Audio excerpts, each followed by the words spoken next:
72 घरं एकही घर पडणार नाही ह्यासाठी तन मन धनानं निश्चितपणे तुमचा लोकप्रतिनिधी तुमचा भाऊ म्हणून तुमच्या पाठीमागे राहील.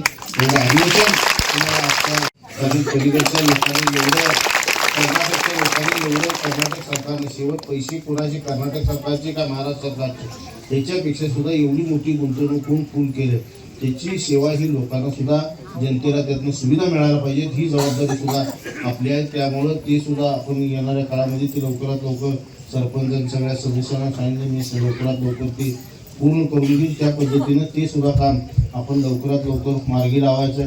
बाकीची विकास कामं ही आपली दैनंदिन येत राहते त्या पद्धतीने काम चालू आहे. पण ही 2 कामं आता प्राधान्यानं आपल्या गावाच्या दृष्टीनं महत्त्वाचं आहे आणि विशेषतः त्या 72 घरांचा जो आहे हा तर अतिशय संवेदनशील विषय आणि निश्चितपणे त्या 72 घरं एकही घर पडणार नाही ह्यासाठी तन मन धनानं निश्चितपणे तुमचा लोकप्रतिनिधी तुमचा भाऊ म्हणून तुमच्या पाठीमागे राहील. एवढं अधिवेशन तुम्हाला काय भरती नाही झाली तर फी परत? होय, अगदी बरोबर ऐकलत. आणि आम्ही फक्त आश्वासन नाही तर हमी देतो. राजर्षी शाहू करिअर प्रबोधिनी, विश्वास, गुणवत्ता आणि निकालांची परंपरा. आजच आपल्या पाल्याचा प्रवेश निश्चित करा.